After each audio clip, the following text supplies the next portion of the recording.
I don't know what to tell you, baby. You're the genius, not me. Okay. All right. We're fine. Okay. So, Lisa, um,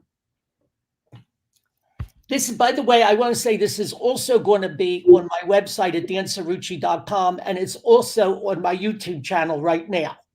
And whatever we get now, that'll be multiplied when more people see it as we go along. So though we're live, Yeah, yeah, you're going to be able to see this for a long, long, long time on social forever media. and ever. There you go. You So know, Lisa, I'm really impressed that you we're have a talking YouTube. about first. I mean, I know you've covered so many legal cases and legal trials.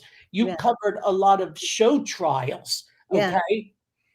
yes, I'm lots. I'm I'm very interested in this Luigi Mangione case. And I want to ask you, Lisa, as an Italian American, I know you're a proud Italian American. Yes. Um, what was your first reaction when you heard that the alleged murderer of this healthcare executive was a guy named Luigi Mangione? I was more upset that he went to Penn. I am really sick of these nut jobs coming out of Penn. My alma mater. I mean, come on. We're getting a lot of bad ones coming out of Penn. That bothered me more than the Italian thing. But then when you heard that he was from a prominent family, a Baltimore family, a very, very successful family, Lisa. Very, very. I mean that it didn't fit. It didn't fit, did it? No, none of this fits. And you know what? I think I would be more riveted by it if it was a whodunit. Like if there was a mystery. There's no mystery. We know he killed him. And that there's, how many videos are there? What's a mystery is the fans he has, the amount of people. Dan, he raised over $1 million from people sending him money in jail for his defense fund. When he turned 27, like like tens of thousands of people sent him $27 toward his defense fund. And I mean, if we go to San Francisco, we can get tickets to Luigi the musical. I mean, this is crazy. And And he was a sex symbol yes, overnight. I mean, pictures of him on the internet, shirtless pictures. Uh, pretty hot. 2 days later, I was walking through Macy's here in Cherry Hill, Uh, and they had right out front for sale. Uh, a, it looked exactly like the jacket that he wore. get out, really? Yes. Now they didn't advertise it as such, of course, but I read Did you buy online one? that jacket was selling out everywhere. Did you They buy called one? it killer fashion. Dan, did you buy one? No, no, of course not. Hey, when the OJ trial, I got an OJ watch. I had a Lance Ito Jello mold. Not kidding you. It came with yellow Jello. I mean, these cases are insane. But why is Luigi such a? I think because he's hot. He's hot, and of course because most people despise the insurance industry. He has become a folk hero. And would he be a folk hero if he killed the insurance guy, but he wasn't sexy? No. He had the two things. He killed somebody that in an industry that people despise, Mm-hmm. which is really sad for the victim and the family. Uh, but that's the first thing, and the second thing is he's hot. Well, And now the big mystery let me though, ask you this, Lisa. I mean, yeah, we know that you have faced your own health challenges. Thank mhm. goodness you're doing fine now. And by the way, you look great, and it's marvelous to have you back in Philadelphia. Thank you, Dan. Oh, Philadelphia saved me. My friend saved me, and Like I feel like a new person being back here. I really do. Well, we regard you as one of our own. We Thank really do, and we thank always have. I mean, you you. just Very won sweet. you just won our hearts from the very beginning. But you faced your own. Did you face problems with the insurance industry, Oh yeah. Oh the yeah. healthcare Oh insurance industry? yes, I did. I don't know anybody who doesn't. In my case, it was cancer related, like treatments that they would say yes to, treatments that they would say no to. And you're listening to your doctors. You're not. And when a doctor says we have to do this test, and then they come back and say, well, your insurance won't pay for it.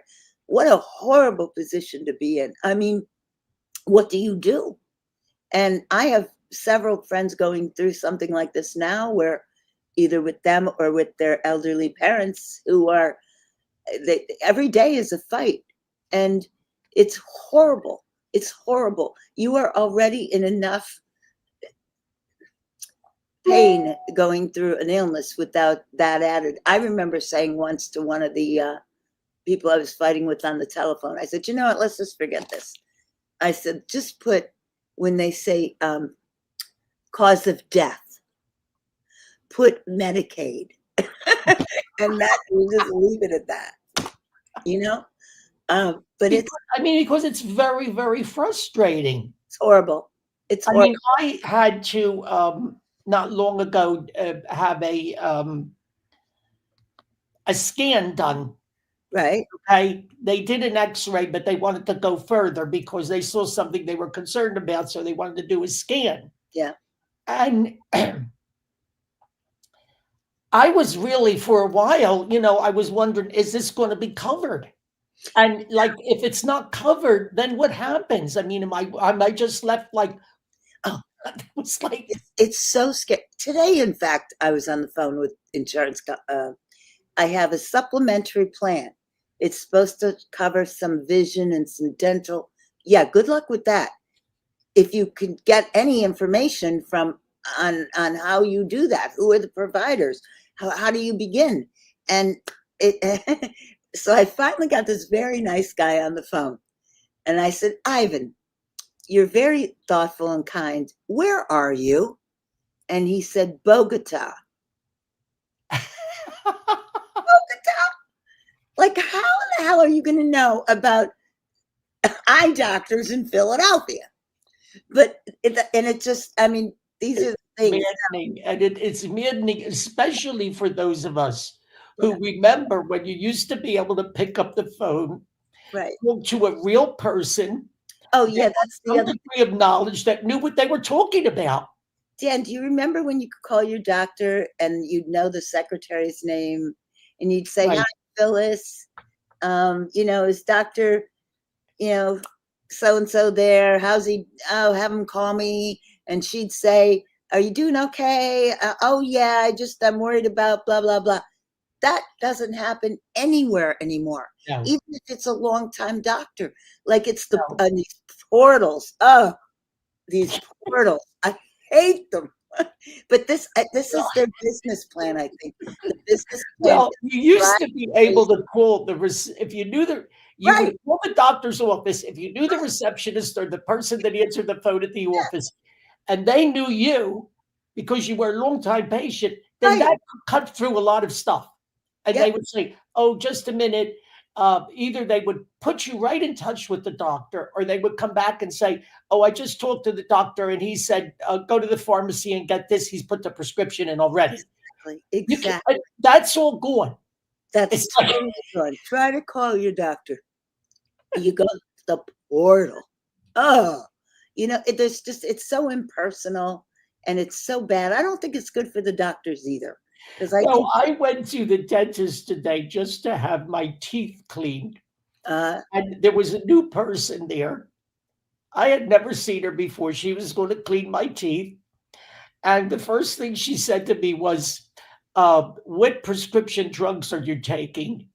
I said, "Well, there's actually quite a list of them." I said, "Don't you have them there on the screen?" She said, "No, I don't have them."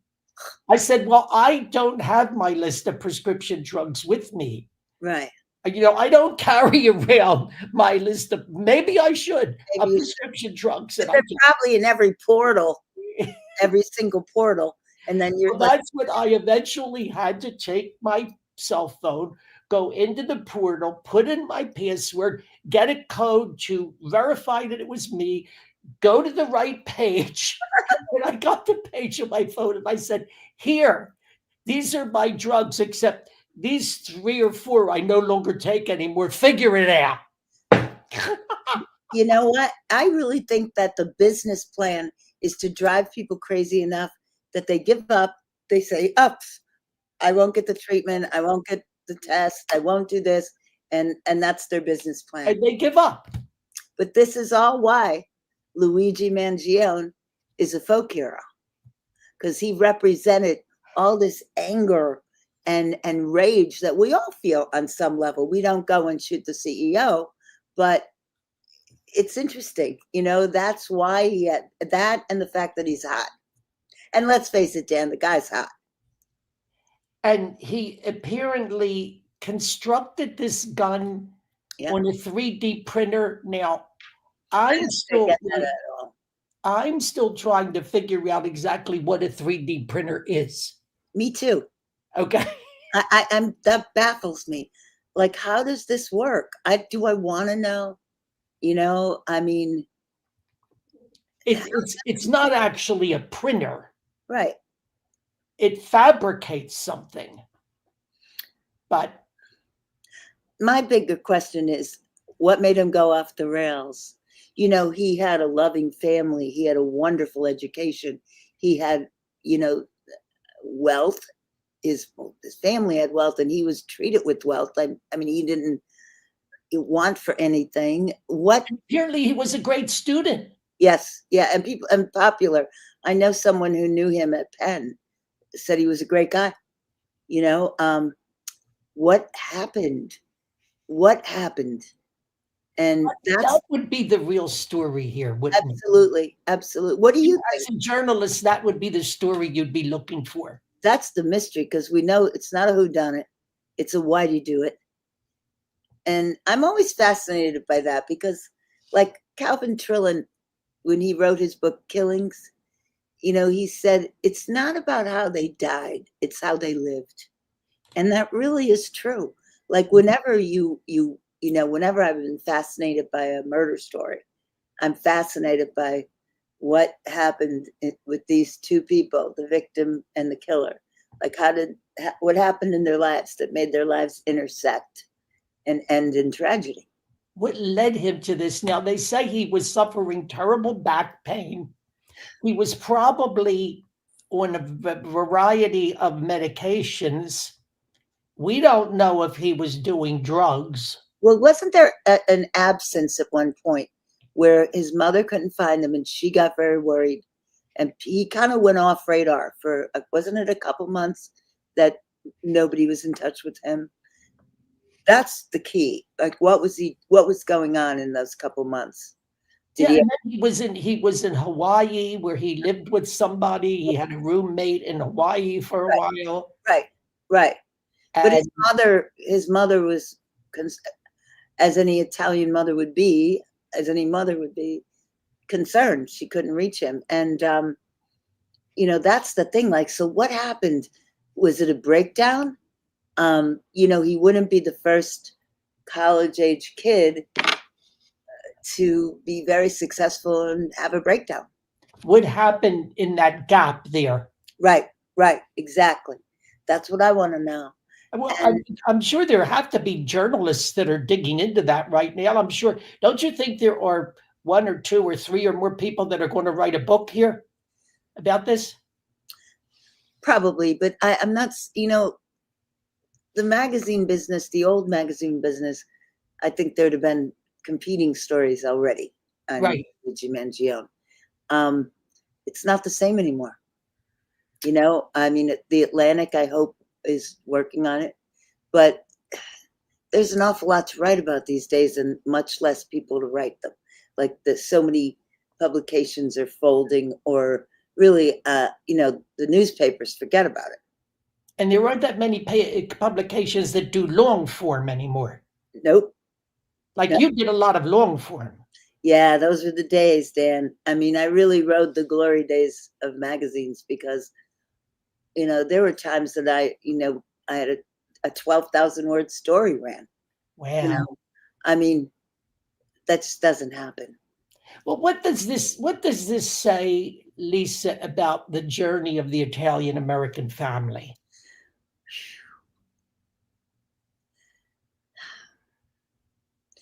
I am sure there's a great deal of anguish in this family given what has happened. I mean, if you read up about the grandparents, they were very proud people.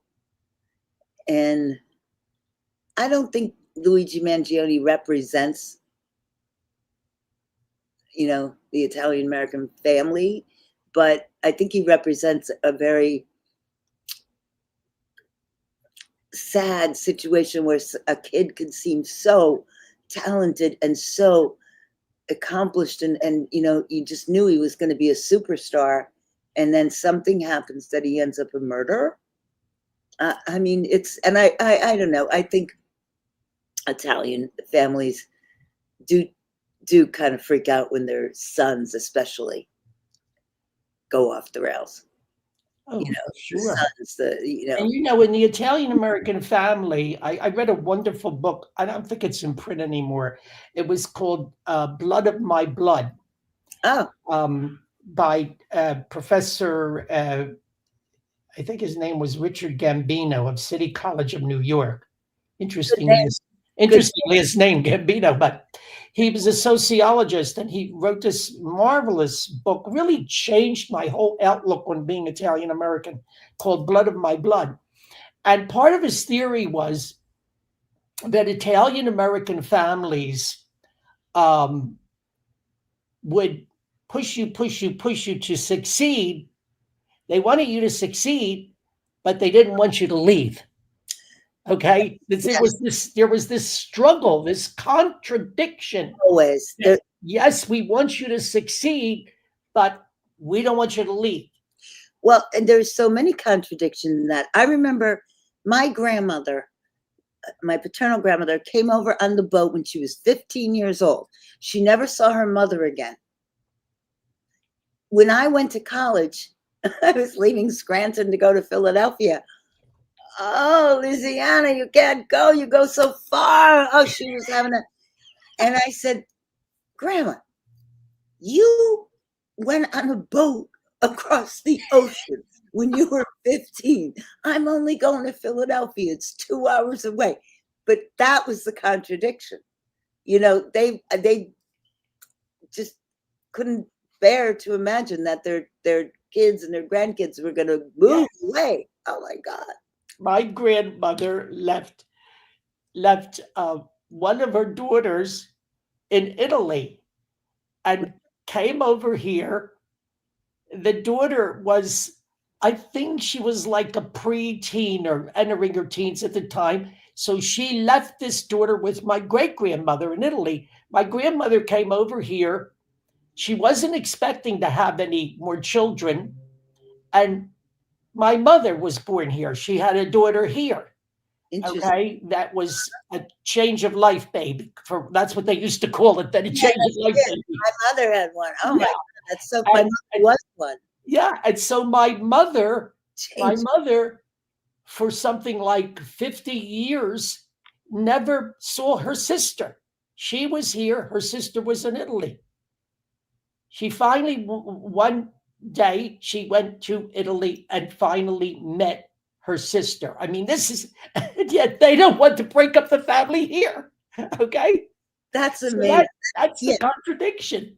they're full of contradictions. It's I mean, Well, that's the joy of growing up in an Italian family. It's you're full right. of contradictions. Always, It always. makes no But sense. It's like a grand opera. in your family, the sons were supreme, right? Oh yeah. So the Mangiones, I feel for them. He has a sister, right? I don't know. I think so.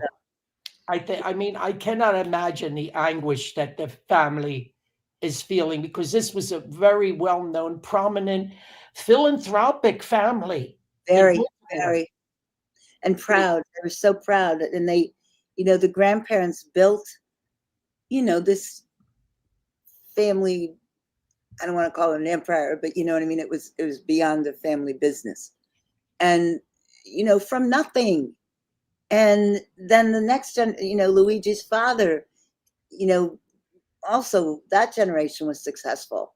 And then Yes, along comes Luigi, who's like golden child. Like, I mean, he's gorgeous. He's brilliant. He's a super student. What happened? What the hell? And I that's don't the believe it's story. back drugs. That's the story, and we'll find out more during the trial.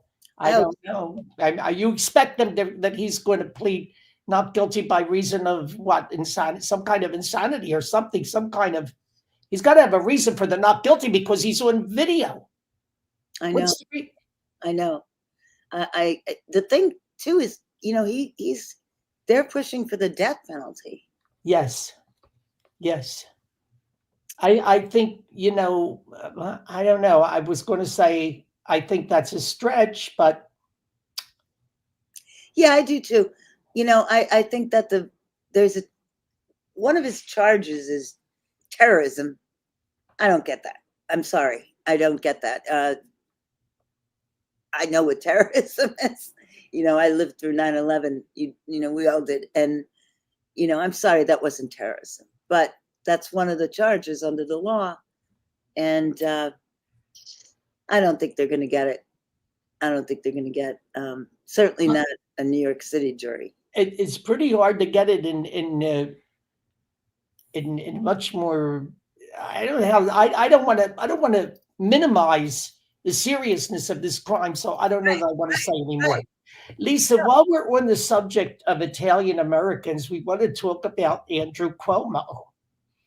Uh, I am. You had a great interview with Cuomo in GQ magazine. I read it That was a lot of fun. when he was really at the top of his fame, so to speak. I mean, he had just brokered a couple of big deals in New York with the legislature. He was Yep. riding high. It was the first interview he did after he became governor and passed gay marriage, which was a huge deal. I mean, when you think of it, he calls it marriage equality, but when you think of it, the majority of the electorate was not behind marriage equality. Not, like I'd say about Right. 45% were. That's not a majority of your constituents. And the legislature in Albany was leaned conservative. How did he do it? He did it because he is an amazing negotiator. He knows how to work across the aisle. And you know what? He's a ball buster. Like Absolutely. people, like he's a tough guy. And that's why I hope he's mayor of New York, because I really think we need a son of a bitch as mayor of New York. We need somebody Oh, strong. And it's terrible that the last two mayors have been pitiful, because it's New York. You should have the best people in the world running for mayor. You have the best people in the world living there. It makes no sense. So I hope he wins. And I know that, like, saying that does not endear me to some people, especially some of my women friends, because he was accused of so much Me Tooism, Um, but I have strong feelings about that too. I think he got railroaded. I think a lot. oh, I listened to what the different women were saying, and the so-called charges, Mhm. and to me, um, they were things that I had seen in passing Yeah, in an office setting more than a few times during my career. uh, Okay, you know what is I I mean, they were not things that I considered really serious. getting busting Harvey Weinstein was worth everything about Me Too. Getting Bill Cosby, especially Harvey Weinstein, though. But you can't compare that with the charges they made against Cuomo. Like and by the way, not one of those cases were prosecuted once he stepped down. So think about that, but some of it, what I have a problem with is it it infantilizes women. It makes women, instead of saying, like one of the charges, he put his hand on my back. Really? Now, when a guy puts his hand on my back, I usually say, hey, thanks. But if I don't want that guy's hand on my back, I say, get your hand off my back. I don't go to the newspaper or to a lawyer. And, and why, women have to be stronger than that. Like, Well, Lisa, when you entered the world of men, okay, yeah, you started your career, you entered the world of men. You are an attractive woman, okay? You were okay, so no, I you're played. in there, and now you knew how to set boundaries. I'm sure you knew how to set boundaries. Was that instinctive, or did you learn that somewhere? I don't know. I just thought it was so obvious, and but that's why I don't understand. Like, whatever happened to women being taking power, saying, hey, I don't like that, knock it off. Instead of what happens, oh, he touched my back. Oh God, like, grow a pair, grow up. And that is what these cases were ridiculous. Plus, throw in the fact that he's an Italian guy. Like, Italian guys tend to, be a little bit more touching backs and stuff, right? Give them a little bit more space, so to speak. Right. But also, and this came through in your writing, Lisa, I have to say, you are a woman who definitely likes men. You Oh, like men, okay? You like being around men. absolutely. And you're comfortable with men. Yeah. So at the same time, and I have seen this quality in a lot of strong, smart, accomplished women.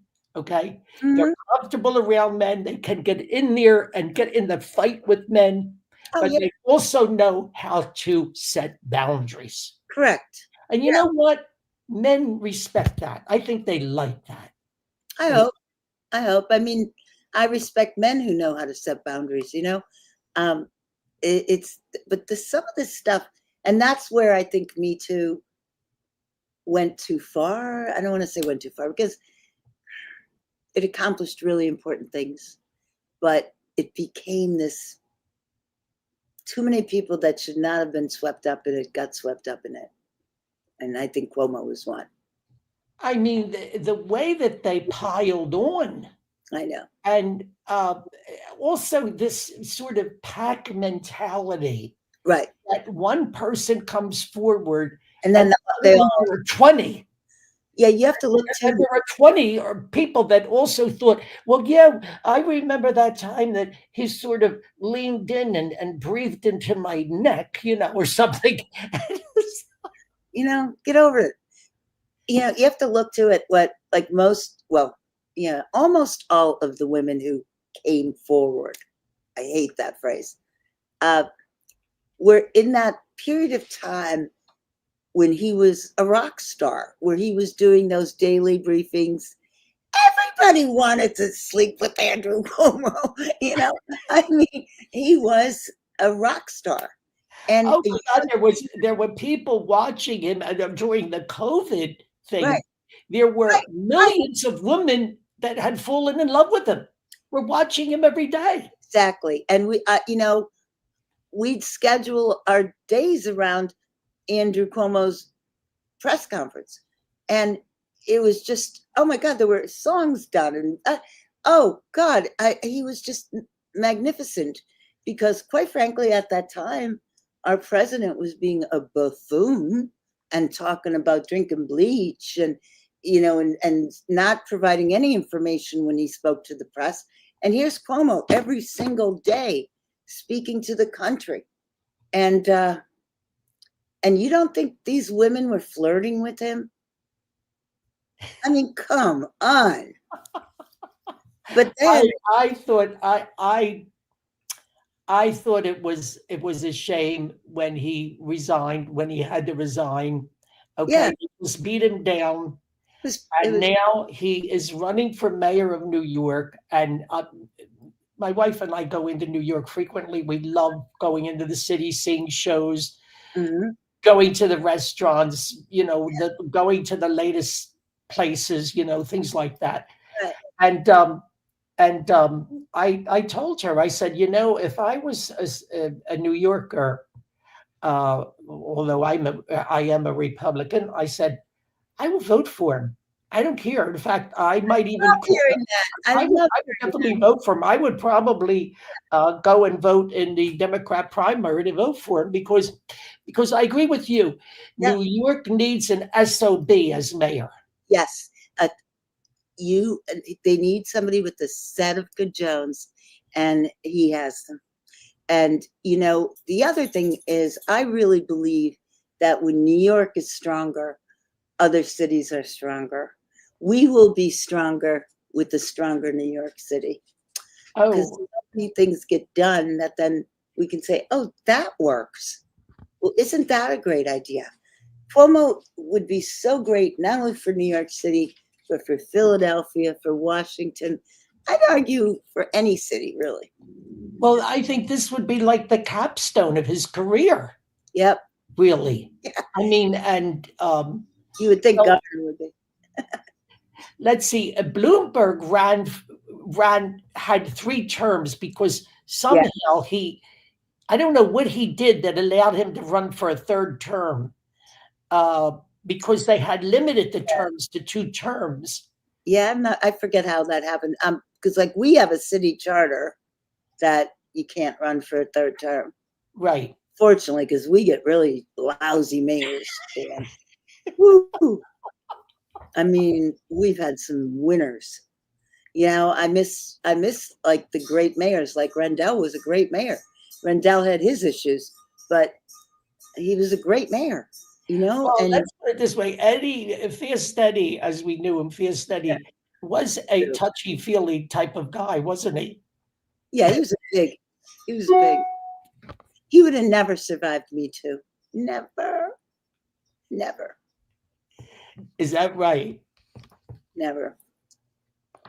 But he did have a reputation. You think? Yeah, Dan, you did. Oh, he was a great, another Great Democrat mayor. that I would have happily voted for numerous times. I would too. A great mayor. I Yeah, got to watch him. I was fortunate, as I worked with the Bar Association at the time. So I was in his company many, many times yeah, and got to watch him close up. And he was so real, so authentic, yeah. so unimpressed with himself, so to Who speak. else? Who else do you think, when you look back at Philadelphia mayors in your lifetime, who else was really good? Well, I think the earliest in my lifetime was Dilworth. Oh, yeah, I was a young. Of course I was a child at the time, but I do remember Mayor Dilworth, and he did a phenomenal job. And he was very colorful. He was a Brahmin, yeah. okay, and he was from the old school. And What do you think of Sherelle? I think the verdict is not in yet. Okay. I'm, Um, I'm. I think that she stumbled there with the stadium thing, the Oh, the arena thing. That now that's a story, Lisa, that somebody should have told. I She know that. hasn't been No, told. How did that happen? How did it happen that one day we woke up and apparently the mayor didn't even know that she right. found out when we found out that the arena deal was off? And it was the Sixers played her better than they ever played on the court. Played her like a violin. Unbelievable. And she totally Like, what a gullible. I'm very disappointed with. And Lisa, I feel that if Eddie Rendell was the mayor now, okay, Yeah, before the Wanamaker's Macy's closed their doors, he would have had an announcement as to what was going to happen to it next. you're right. Okay. Why was it? It's like the doors closed. We don't even know what's going to happen to the organ. What's going to happen to the ego? We don't know. We don't know. The owners of the building have not. He would have had the owners of that building in his office. Yeah, Okay. And he and David L. Cohen, all right, with the doors closed, and they wouldn't have got out of there until some kind of deal was brokered or something for the absolutely. future of that building. It's really sad because like now you have like from Market East is just ugh. Terrible. It's terrible, and I think you're right. And but that yeah, Eddie was strong, and he was And not. he recognized that Center City was the heartbeat of the city, that you Absolutely. had to take care of Center City first. Just like if Andrew Cuomo becomes mayor of New York, I'm sure he will recognize, as Rudy Giuliani did, Yep. that you had to do for Manhattan. Yeah. Okay? Because that's what people think of when they think of New York. Absolutely. And that everything can follow from that. And everything does follow from that. Like a healthy Manhattan has always meant a healthy Queens and a healthy Brooklyn, a healthy Staten Island. Everything does follow from that. And, I think he's going to be wonderful. And by the way, I think he's going to win. He is, God, he has so much money. I mean, people are He's got the contributing. money and he knows how to win elections. He does. Right? He does. So if he wins the Democrat primary, it's pretty much it's over. Yeah. Yeah. Yeah. It's going to be fabulous though to have him as mayor. It'll be an exciting time, and things are going to get done. And again, God forbid if there's another crisis. Well, we know how he handles crisis. I mean, look how he handled COVID. Right. And, New York has had tremendous good fortune in that every time it's down, they Yes. seem to find the right person at the right time. I'm talking Ed Koch, Yeah. Rudy Giuliani, Hey, Rudy. Bloomberg, maybe now Cuomo. Look, as nuts as Rudy has become, and kind of pathetic. Yes. There was a time, wow, there's no question that he was exactly what New York needed on 9/11. He knew how to run the city. Mm-hmm. He knew how to run the city. And he was a phenomenally tough crime fighter. And he invented, the whole idea of police zoning and all that other cities have copied all over the world.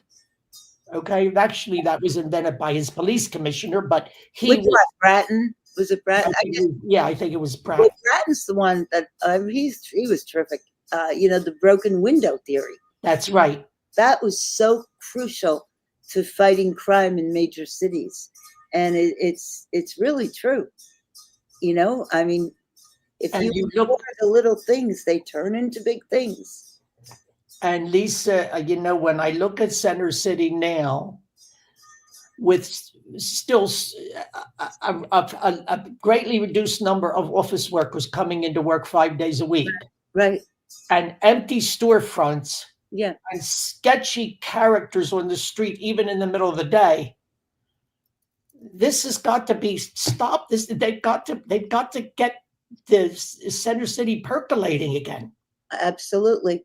I don't like the work from home thing. I think people should be back in the office. I agree. And, like Philly Mag, where I got my start, they don't even have an office anymore. Now, so much part of the magazine culture is an office. Absolutely. You scream at each other, you fight with each other, you give ideas to each other. The You have dynamic, the dynamic. that. Where didn't they used to be at 15th and Chestnut? Yeah. We're Well, real. no, it was 15th and Walnut when I first started. Then we Okay. moved to 18th and Market. Oh no, 19th and Oh, Market. that's right. Yeah. And then they moved to the Curtis Center. Now there's no office. No office. And that's so much a part of the journalistic atmosphere. The magazines were, you know, Philly Mag was the kind of place when OJ's The Verdict was announced, everybody went to the office Right. because we wanted to be with each other, you know. Right. It's really sad that I absolutely can't imagine it. And I think it's really affected young people that don't work in an office. I, yeah, I can see that right. it has definitely impacted their social skills or lack thereof.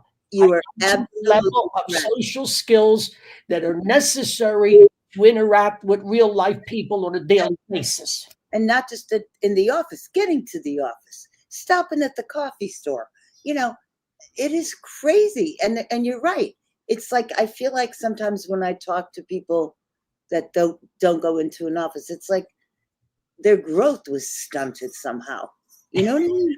Like they don't know basic social graces, right?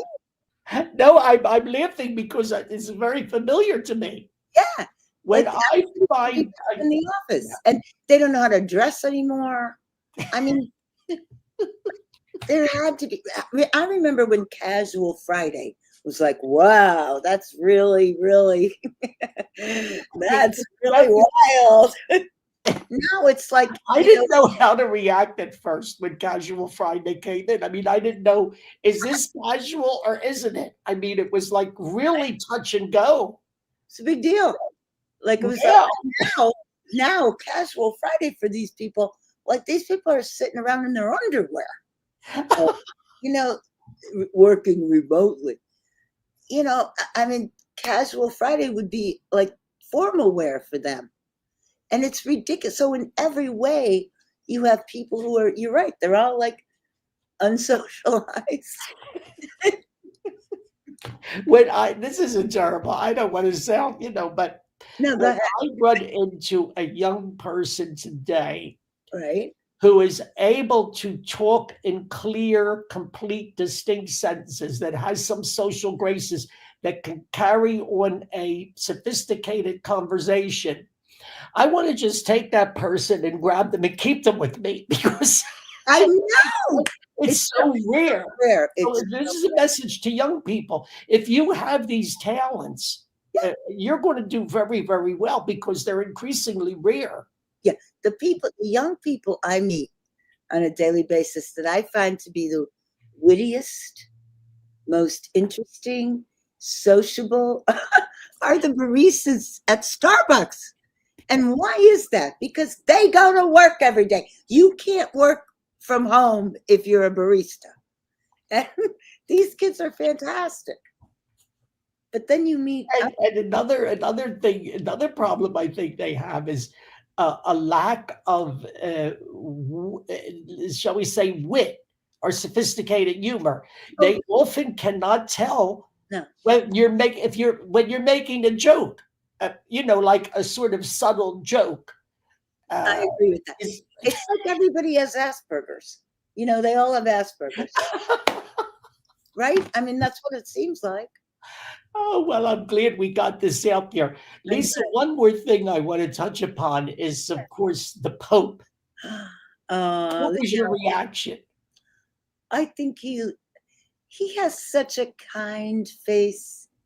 You know, I just the minute he walked out there, and before I knew he was, went to Villanova or anything like that, I just said, what a kind face. So I feel very good about him, and everything I know about him, I feel good about him. I think he is going to, he is in the mold of Francis, but different in a lot of ways that I think are very interesting. Right. So, he's a sports fan. He plays words with friends. He has a brother who's a real trumper, Dan.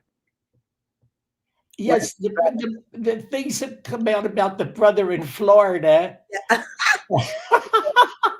But listen, I mean, they're brothers. They're three different brothers. yeah, yeah, The yeah. family. I mean, there's a Creole thing going on there Right. with the mother. And It's an interesting family. definitely. But then whether it's the Pope, the president, there's always a weird brother, isn't there?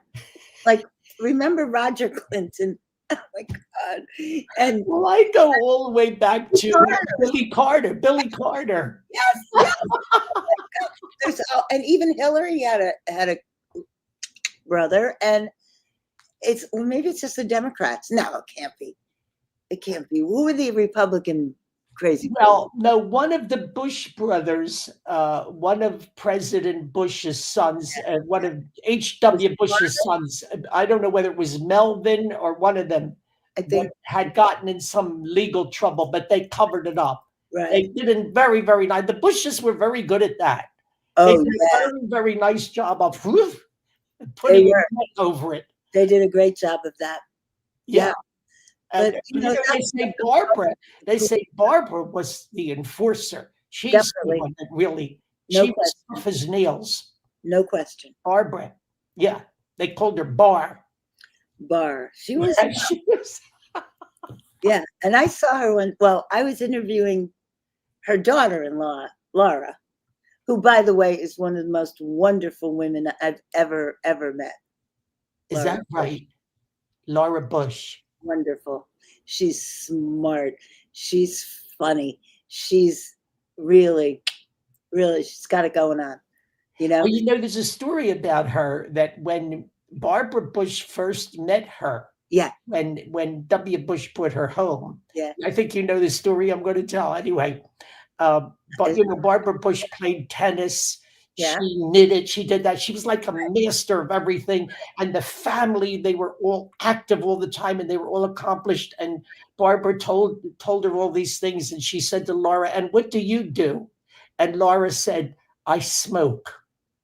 I smoke. Exactly. Exactly. I love that so much. I love that so much. So, She was a librarian and she smoked. And yeah, that was it. smoked then. But no, look, when I interviewed her at the governor's mansion in Austin, she didn't smoke in front of me, but I knew smokers know smokers. You could just tell. You kind of know. Yeah. But Laura was wonderful to interview. But Right. I was interviewing her with Barbara in the car. So, Wow. and Barbara was being, witty and sassy, and Bar was Bar, and Laura was Laura. And they got out of the car, and Barbara didn't know I was still right behind them. And she like turns into this like venomous. And She was able to turn it on and off. Yep. Yeah, she was tough. I wouldn't cross Barbara Bush, Mhm. but Laura is as wonderful and lovely as she is. She's no pushover. Mhm. She's a strong woman. And, she got W to stop drinking. Mm. And she basically said, here's your choice. And like, she's a strong woman. And by the way, they are madly in love with each other. I think that's beautiful. I do too. Absolutely beautiful. Yeah, they've been interesting in his, post-presidential years. I like him.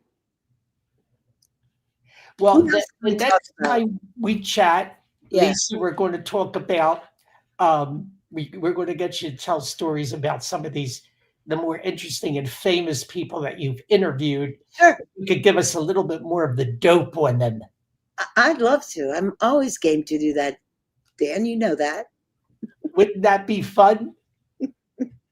That's what we're going to do. Yes. So we're coming up on what are we? I totally lost track of time. Oh my God, we're coming up on 52 minutes. Oh my Can you God. believe it? That was 52 minutes, That went Lisa. so fast. That went so fast. Dan, let's do this more.